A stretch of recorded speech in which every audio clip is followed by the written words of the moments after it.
Well, good morning and welcome to our Men's Reformed Fellowship. We meet every Saturday morning at 9:15 on YouTube. What we are doing today is continuing our study with Dr. Peter Lilback in early American history. Particularly, we have an interest in the relationship between the church and the state and the place of religion in America. So our book, if you haven't seen it yet, is Wall of Misconception by Peter Lilback, Lilback. And it's well worth your shekels to purchase it and keep a copy of your own, read it, think about it.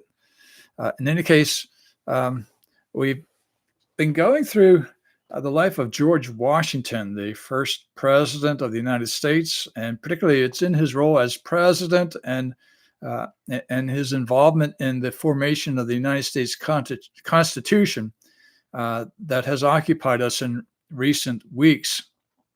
Last time we got together, we talked about the reactions of different churches to Washington and to his presidency, and a lot of these churches were very appreciative and happy with Washington as president in view of his testimony of godliness, of the fear of God, his Christian character, and so forth. And so Lilback is making an effort to show us that Washington was not a deist, as many in our contemporary they try to assert, or at least insinuate, that he was not a real strong Christian man or anything like that.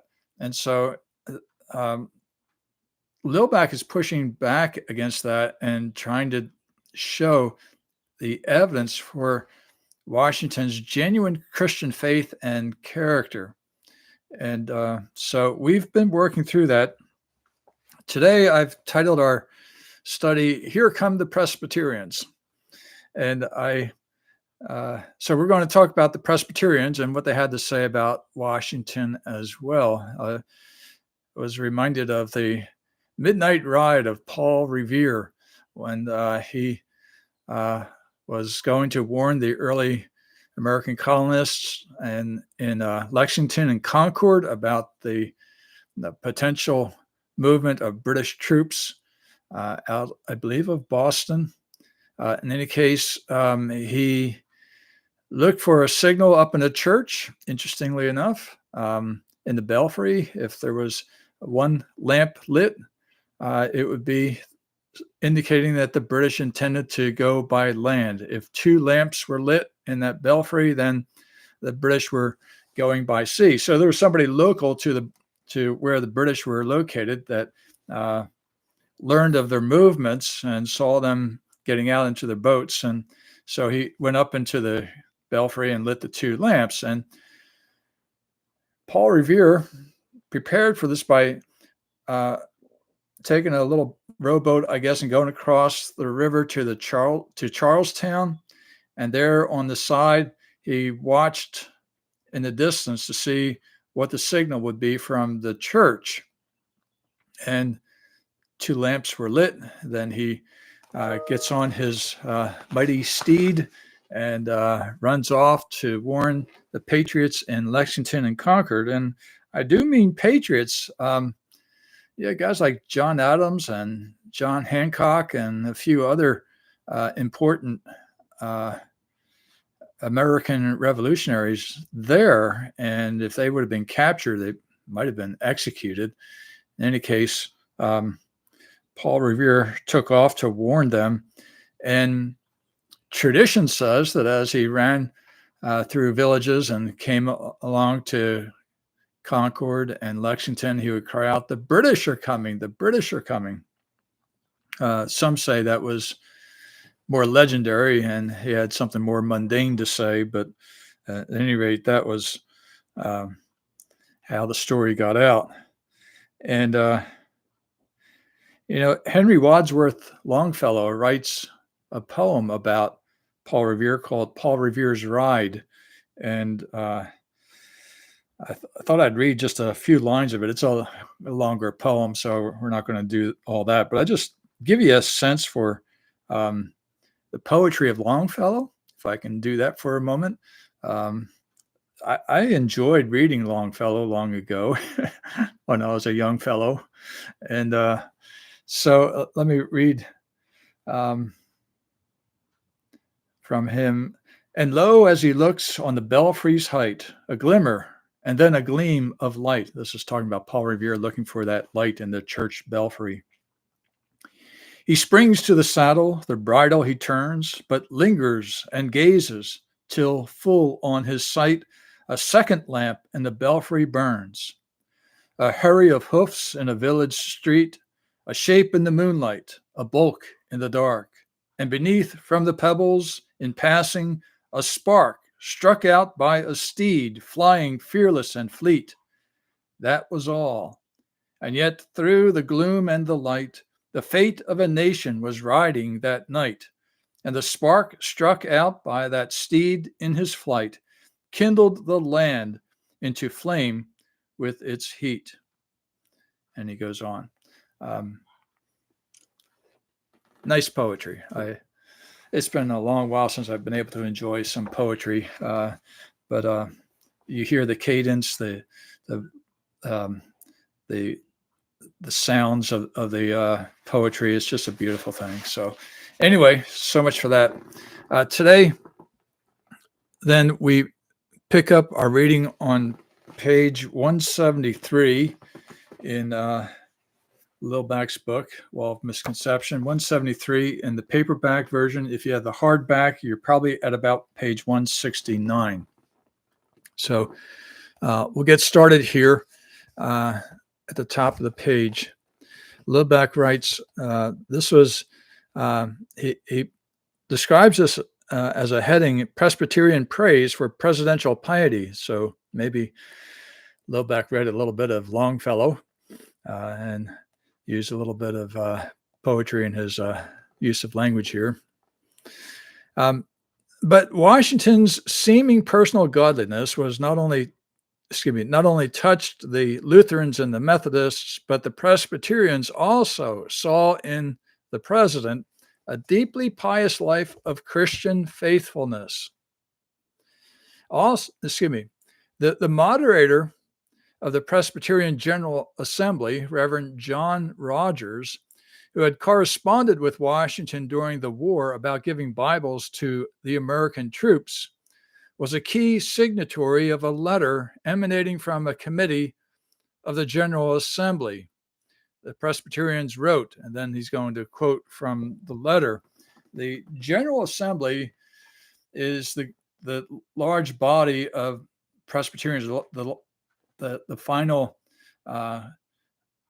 government body of the Presbyterian Church. And interestingly, during this time, this was the first Presbyterian General Assembly. So the Presbyterians were still kind of building out their system of government, and they've had now their first General Assembly, and John Rogers would be the moderator of the assembly. So he occupied a significant role in that assembly, as well as in the crafting of this letter to Washington. Apparently, Rogers had some correspondence with Washington during the war, so they were both rather familiar with each other, or at least acquainted with each other. Rogers himself has an interesting history. He's lived something of a serendipitous life. I think of our friend Bob Menig in our church, who, in my view, had kind of a serendipitous life. He would go off and travel just on vacation with his wife and family and run into ball players and politicians and all kinds of people. It's just kind of an amazing little experience that he had in the course of his days. Now he's passed on, but so he's got another sort of serendipity to enjoy now. But in any case, I'm sure he's talking with the Apostle Paul and chatting with him and talking with a few others. But anyway, Rogers was born in, thinking about 1729 or so. And when he was 12 years of age, he had the opportunity to hear the great British evangelist George Whitefield, who was instrumental in God's hands to bring about the Great Awakening in the American colonies. And indeed, it's many feel that it was this Great Awakening under Whitefield and others like the Wesleys and Jonathan Edwards and the Tennants and so forth. It's this Great Awakening that really laid the foundation for liberty in the colonies and the revolution to come. In any case, Rogers gets to hear Whitefield a couple of times, and he comes to know Christ through his preaching. He becomes a believer and trusts in Christ. And shortly thereafter, at some point, he conceives of a plan to serve Christ as a minister of the gospel. And then, as he goes along the way, he will come down to Philadelphia, and he will take up study with a fellow by the name of Gilbert Tennant, who would be instrumental, I believe, if my memory is correct, in the formation of Princeton Theological Seminary. And what Rogers does is he goes and he studies under different ministers, more of an apprenticeship approach to Christian ministry, rather than going back off to England and studying at the University of Oxford or Cambridge or what have you, or some other university there in perhaps in Scotland, what have you. He stayed in the colonies and moved from place to place. Philadelphia, the Chamonix, a pastor in the Chamonix, one in Chester County. And with this, he was trained in the gospel. And eventually he joins up with another rather famous at the time preacher by the name of Samuel Davies. And the two of them make a plan to go to Virginia or accept a call into Virginia to serve as pastors of 4 churches there. This is kind of a common situation there. I guess one church was not large enough to sustain or support a pastor, and so they would be responsible for 4 churches in one particular area there in Virginia. And when they came before the governor and the people in charge there to get permission to accept this call and begin their labors there among these churches, they were eventually, or at least Rogers was denied. Samuel Davies was allowed to preach as a Presbyterian. And why was that? Well, because Virginia at this point was a Church of England state. It was an Anglican state. And so you had to be following in the arrangements of the Anglican Church. So here you see Rogers getting a sense for the oppression of the British government, and in particular, the oppression of the denial of their religious conscience. And everybody had to follow along with the Church of England or the Anglican Church. So Rogers gets bumped out of there and eventually ends up being called to be the pastor of the Wall Street Presbyterian Church. And that sounds pretty cool, in New York City. And again, it began to have this kind of itinerant ministry between Wall Street, and the congregation grew to the point where they had to build a second church. But this time they didn't build one big church to accommodate the larger congregation. They built a second church called Brick Presbyterian. I guess they made it out of brick and thought, it's a Brick Presbyterian. In any case, and so eventually he had 4 churches under his pastoral ministry. And time goes on. He gets older. I find him interesting from this perspective as a pastor. He was not formally trained. It was more of an apprenticeship type training, but nonetheless, he was an expert, or very highly regarded in terms of his theological knowledge. So much so that when George Whitefield was in England, he approached an individual that you might have heard of, Benjamin Franklin, to ask the British to extend to um, Rogers a Doctor of Divinity degree, and they agreed to do that. And so he became known as a doctor. So Rogers was a theologically profound pastor, but he was not one who wrote out his sermons. He preached without any notes, extemporaneously. And there are only a handful of his sermons that have been preserved because there were newspapers in New York City that would occasionally record one of the pastor's sermons and print it in their paper. And Rogers would not have a manuscript to submit to them, so they sent a stenographer into the congregation to hear him preach and write down what he had to say, and then that would get published. So pretty interesting. He presided over John Hancock's funeral as well, and one of his printed sermons is regard to that funeral. So pretty significant moment. And so the other side of it is, when you preach without notes, you've got to have a good memory. And as he aged, his memory began to fail him. I guess he was succumbing to dementia, Alzheimer's, perhaps, I don't know. In any case, as time went on, the congregation reduced his responsibilities to preaching one sermon a week.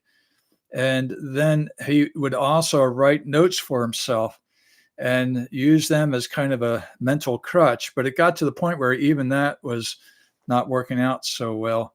And he had to retire.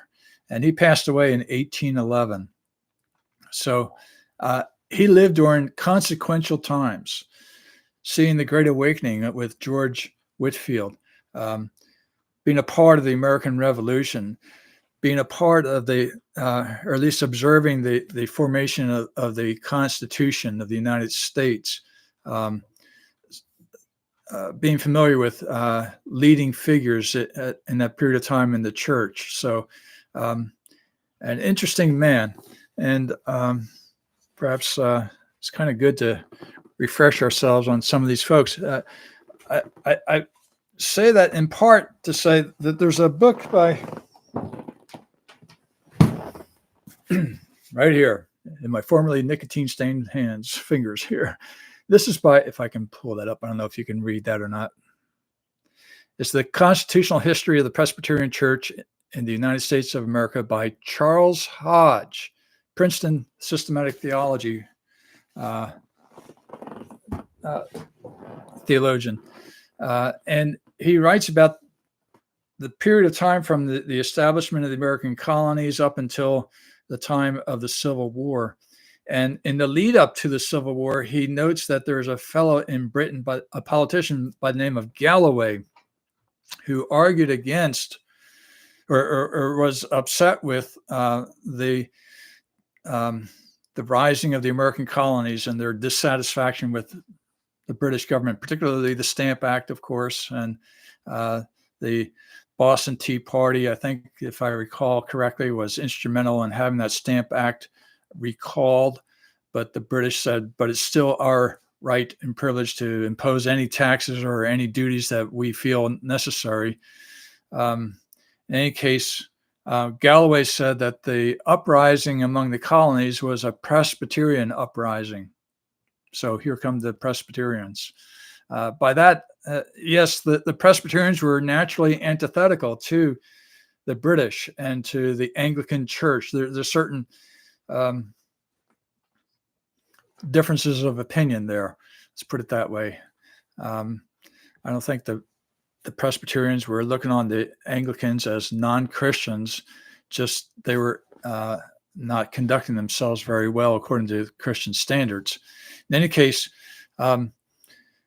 Galloway accused the Presbyterians of fomenting the revolt among the colonies. And by Presbyterian, as Hodge tries to show, Galloway was including all the different independent religious groups not aligned with the Anglican Church. So it'd be Presbyterians, Congregationalists, Independents, and so forth. Methodists, I suppose, if there were any. So this is, we sometimes get the notion that the Presbyterian Church was responsible in some ways for the revolution. And while there was involvement and much of the clergy was speaking out against the oppressiveness of the Anglican Church here, and perhaps as well the British government, this was really something that was a part of the whole colony. So with that introduction, we'll read the letter to George Washington from the General Assembly of the Presbyterian Church. And you'll notice Lilbeck's point here is to highlight how the Presbyterian Assembly had high regard for Washington and for his Christian faith and character. And I'll let Lilbeck make his points here. And so the assembly wrote, "We adore Almighty God, the author of every perfect gift, who hath endued you with such a rare and happy assemblage of talents as hath rendered you equally necessary to your country in war and in peace. The influence of your personal character moderates the divisions of political parties. Your present elevated station by the voice of a great and free people, and with an unanimity of suffrage that has few, if any, examples in history, their confidence in your virtues, we derive a presage even more flattering from the piety of your character. A steady, uniform, avowed friend of the Christian religion, who has commenced his administration in rational and exalted sentiments of piety, and who in his private conduct adorns the doctrines of the gospel of Christ, and on the most public and solemn occasions devoutly acknowledges the government of divine providence." The Presbyterians apparently learned much from the Apostle Paul with regard to long sentences. When you read the first chapter of Ephesians, Paul goes on a long-winded sentence, and Presbyterians, and particularly the culture of that time, they would have these long, involved sentences, and you really had to pay attention as the sentence unwound. I was looking for a point to jump out and to make a comment or two, but it's a little bit difficult there. But we'll just continue here. "The examples of distinguished characters will ever possess a powerful and extensive influence on the public mind. And when we see in such a conspicuous station the amiable example of piety to God, of benevolence to men, and of a pure and virtuous patriotism, we naturally hope that it will diffuse its influence and that eventually the most happy consequences will result from it." That's the Assembly's note to George Washington, and Lilbeck will highlight a number of things. I would just kind of bring you towards the close of that statement there, where they talk about a pure and virtuous patriotism. In our modern day, it seems that there are many in the church that kind of poo-poo or downplay patriotism. They have a sense that, well, if you're a flag-waving patriot, you're a little bit less of a Christian. You're too much involved in this world and this age. You need to think more about spiritual things. And the fathers of the Presbyterian Church, at least, recognize a role for godly patriotism. And indeed, we should be subject to the authorities within the land. We should pray for our leaders, and Hodge will record the amiable efforts of the Presbyterians to reconcile differences and to pray for those who are in authority. So a godly patriotism is a worthwhile thing to cultivate. It doesn't mean that we cast a blind eye to all of the problems within the country, or that we don't stand up and confront politicians or civil servants with regard to conduct or policies that are contrary to the Word of God. It seems to me that that's a good thing to do. And in that light, I would suggest that the Southern Baptist denomination that met, I think, over the past week and came up with a statement on the family and the need for our government to stand by the traditional family and seek to change the, I think it's the Obergefell decision of the Supreme Court. I might not have pronounced that right, but the decision that authorized gay marriages. They want that reversed, much like the Supreme Court reversed the decision on Roe versus Wade for abortion.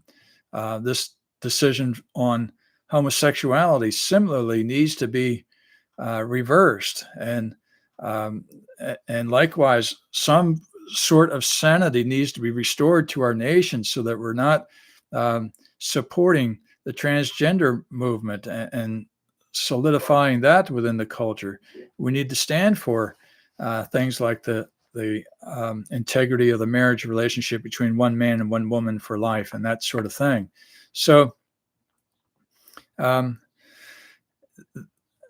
these kinds of things, I think, are a mark of patriotism, and but at the same time, they don't excuse us from critiquing the government, calling upon the government and civil servants to prosecute righteousness and justice throughout the land, to not oppress the people, and so forth. So hats off today to the Southern Baptists, and that comes from an Orthodox Presbyterian. I'm not speaking for the Orthodox Presbyterian Church. This is just me speaking, but in any case, I think that was a good stand to make. Was the Presbyterian Committee, this is Lilback responding to the General Assembly's note here, was the Presbyterian Committee utterly mistaken about the godliness they had observed in Washington? Their letter bristled with affirmations of Washington's piety, personal character, virtues, piety of your character, avowed friend of the Christian religion, rational and exalted sense of piety. His private conduct adorns the doctrines of the gospel of Christ, devoutly acknowledges the government of divine providence, amiable example of piety to God, a pure and virtuous patriotism, all quoted from their letter to Washington. Clearly, they had a very high regard for Washington's Christian faith and character, and it came through in all of his decisions and all of his many efforts. So that was something that attracted the attention of the General Assembly. Lilback writes, Washington's response to this litany of Presbyterian praise for his spiritual devotion revealed the temperament of a sincere Christian, not the temporizing of a mere politician. First and last, his concern for humility shone through. Quote, it will be my endeavor to avoid being elated by the too favorable opinion which your kindness for me may have induced you to express. I desire you to accept my acknowledgments for your prayers to Almighty God for his blessing on our common country and the humble instrument which he has been pleased to make use of in the administration of its government. So in Washington's response, we note his Christian humility and his thankfulness for the prayers of the Presbyterians. I'm mindful of when Moses was called by the Lord to deliver Israel out of Egypt. There in Exodus 3 and into chapter 4, God meets him at the burning bush, you recall, and then calls him to go down to Pharaoh and command him to let my people go. And then Moses begins to raise his objections. You know, who am I? I'm not an eloquent man. People won't listen to me. And he kind of resists the Lord at different steps along the way until finally he says, "Oh Lord, please find somebody else." I mean, the bottom line was he didn't want to do it. Now, later on, I should say, he didn't feel adequate to do it. Let's put it that way. Not that he was directly refusing to obey the Lord. He just felt that somebody else would be better equipped and suited for that. God calls us to service perhaps in situations where we don't feel adequate, and yet we have to look to the Lord and to His guidance and His provision and blessing. God would say to Moses, "I will be your voice. I will give you what you are to say." And so, as those who enter the ministry, or those of us who engage in a variety of ways in Christian service and ministry, we may feel very inadequate to take up a leadership role or to serve in any capacity. But if God calls us to that, then we should enter into that service and trust that He will provide us what we need. Solomon learned the same lesson. He didn't feel like he was quite prepared to lead all of Israel. He had a very famous father by the name of King David, who had done a lot for Israel. And now it was up to him to lead the nation. And as a young man, he felt quite inadequate. And so he asked God for wisdom to lead this great people. And God blessed him with the wisdom that he needed, so much so that people came from all around the world to listen to his wisdom. Well, Washington was a very humble man and recognized that God was pleased to use him for his purposes within the nation. Lilback continues, but Washington also understood the essence of the Presbyterian letter. They were declaring their belief that Washington himself was a Christian. What was Washington's response to this? Was it an evasion that would allow for his actual deism to stand without causing offense to his religious well-wishers? Instead, his answer was one that reflected a deep sense of faith and dependence upon God.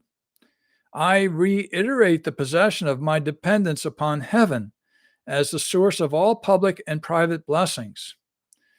His answer also reflected the importance of the kind of piety the Presbyterians had just extolled in him. Quote, I will observe that the general prevalence of piety, philanthropy, honesty, industry, and economy seems, in the ordinary course of human affairs, are particularly necessary for advancing and confirming the happiness of our country. So the Presbyterians clearly have a high opinion of his Christian faith and values, but if Washington was a deist, would it not be incumbent upon him to say, well, we have our differences about God, and so explain to the Presbyterians that he's not one with them in terms of the Christian faith. He had a different point of view.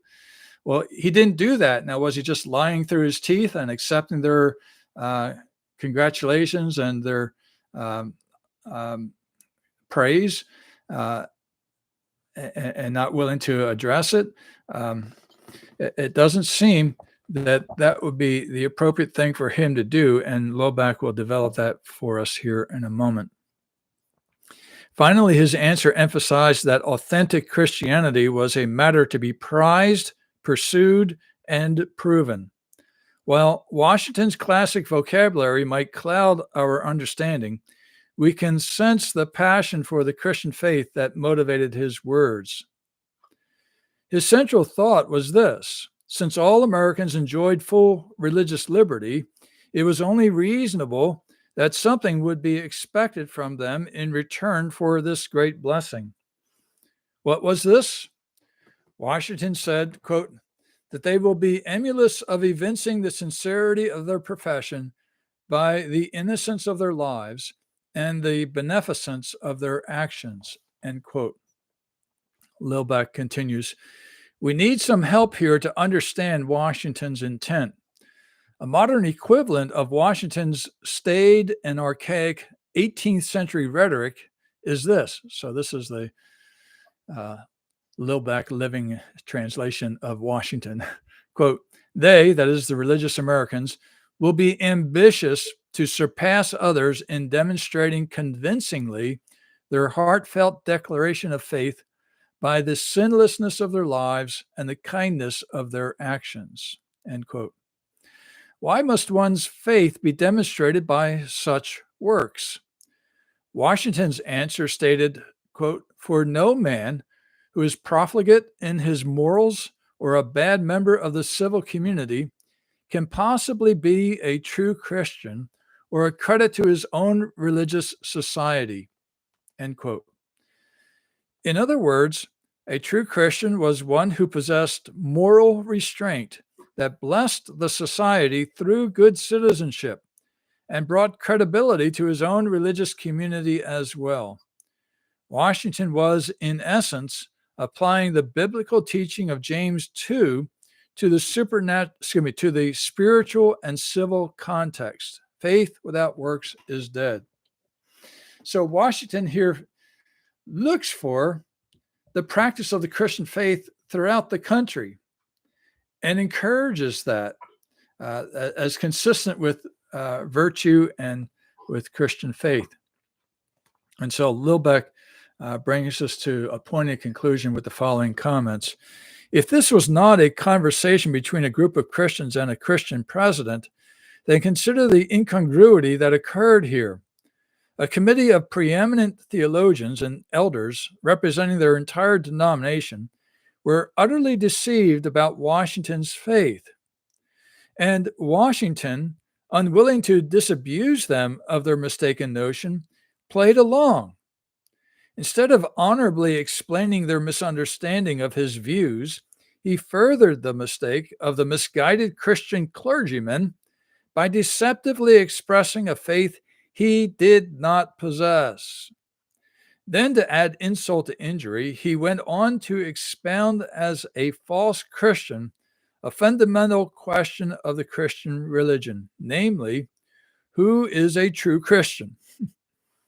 In so doing, he, in essence, alluded to the teaching of the classic biblical text of James 2, which he, as a deist, did not believe.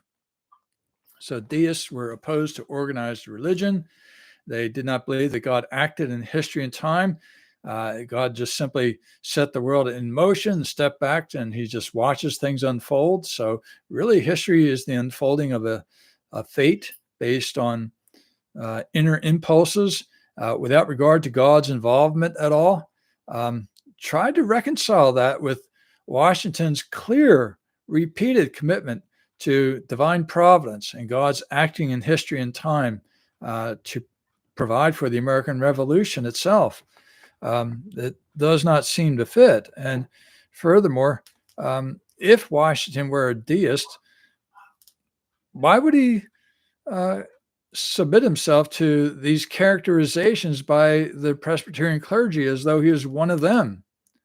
I mean, you would think that he would say, excuse me, but I appreciate your sentiments, but I am not a Christian as you are. I have a different point of view, a more rationalist, enlightened point of view, whatever.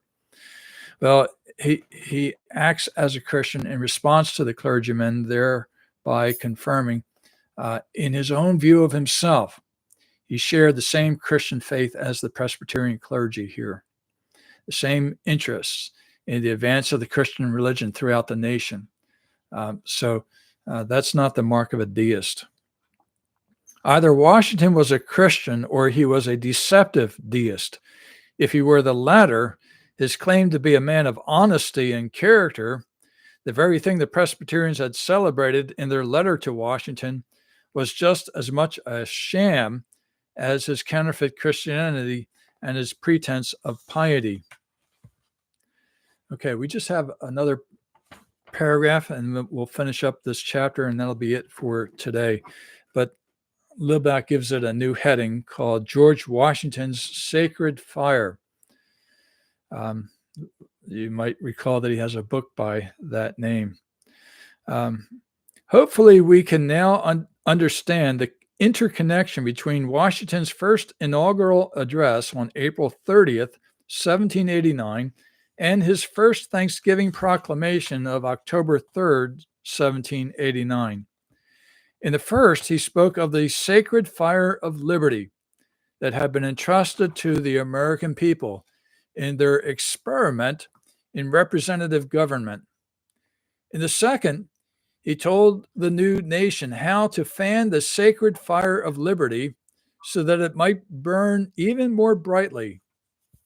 His proposed method was by his acknowledging the providence of Almighty God and humbly imploring his blessing on the nation. Such words would have been most appropriate coming from the lips of a chaplain or a preacher from his pulpit. Yet it is striking just how naturally they came from George Washington as he assumed his pulpit of the presidency as America's first godly leader. Washington had indeed turned preacher after all. So he finishes his chapter there. And I'm just reminded again of how blessed our nation was to have George Washington to be its first president. He set the precedent for generations to come of godly, God-fearing leadership. And there have been many presidents along the way who have made profession of faith, and I'm sure quite a few have genuinely trusted in the Lord. But Washington certainly set a high bar in that regard of piety in office. So